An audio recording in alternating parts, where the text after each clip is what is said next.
大唐传奇名将薛仁贵最有争议的一次败仗——大飞川之战，这是唐波第一场大战，唐朝输了，而且这仗输的还挺憋屈，影响也挺大，唐高宗也挺生气。那这事儿到底赖不赖薛仁贵？他应该负多大责任？咱们今天就好好掰扯掰扯。首先，这一仗的战略目的是什么？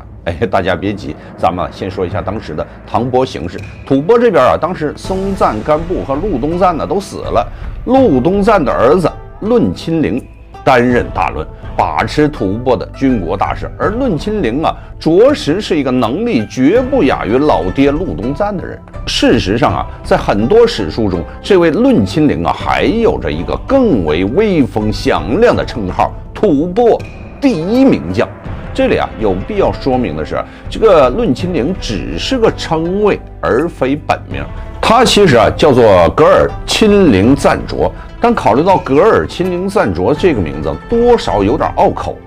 而且论亲陵是由中原史籍独家命名的，在未来的30年间出镜率那不是一般的高，所以我们就称呼他为论亲陵吧。论亲陵全面承袭了老爹的扩张路线，在吐谷浑故地站稳脚跟之后他马上把目标转到了下一个方向，那就是西域。吐蕃早在许多年前就有染指西域的意图，只不过碍于唐朝在此的军力强大，一直无缘下手。直到唐高宗用兵高句丽，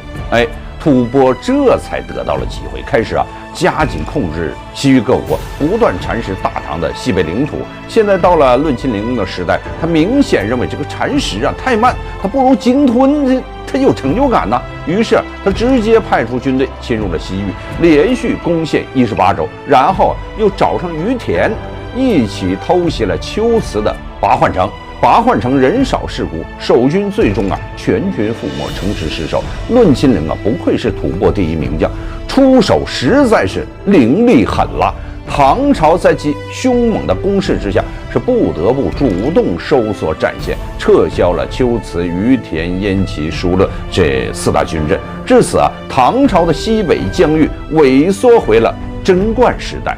树欲静而风不止，你小子还真是够嘚瑟的。人家已经打到家门口来了，你再不还击，眼看着人就要上房揭瓦了。唐高宗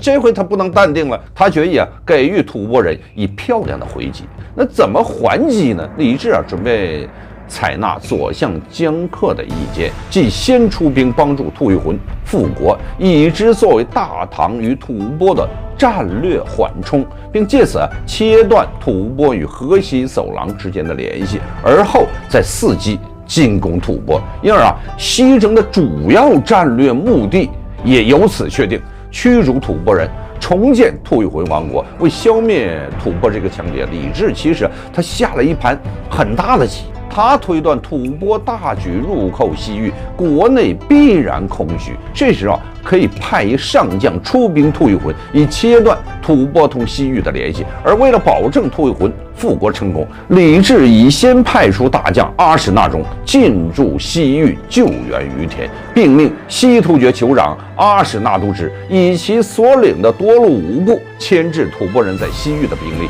与高原上的攻击吐蕃部队遥相呼应。李治的这一战略部署助攻牵制是应有尽有等待时机成熟，便可3路齐发，进可直捣吐蕃国都罗嗦，退可夺回安西4镇，堪称一个太完美的军事计划了，一切尽在掌控。咸亨元年，唐高宗下达了诏令，自4月9日起，帝国境内所有可用可调之兵，立刻赴长安集结，准备开战。由于李继、苏定方去世了，刘仁贵退了，放眼朝中李治突然发现，他几乎没有选择的余地了。于是李治只好召回了在高句丽驻守的薛仁贵，令他统兵西征。就这样薛仁贵被任命为罗嗦道行军大总管。咸亨元年的夏天，5万唐军集结完毕，对外号称18万。他们在东征英雄薛仁贵的统领下，向盘踞在吐谷浑故地的吐蕃人发起进攻。出任大帅的薛仁贵的2位副手很值得一提，他们呢，一个是唐初著名藩将阿史那设尔之子，左卫员外大将军阿史那道人；另一个则是曾经在高句丽战役中机智了一把，给李绩写藏头诗的左卫将军郭岱峰。我是不知道这个组合的主意到底他是不是李治自己提出来的，但是我确信，假如上天能够给予一次重来的机会，李治是绝对会毫不犹豫的大喊换人。可惜这历史从来就是条单行道，没有他开倒车的可能，所以这场战争的结局也就此早早的注定了下来。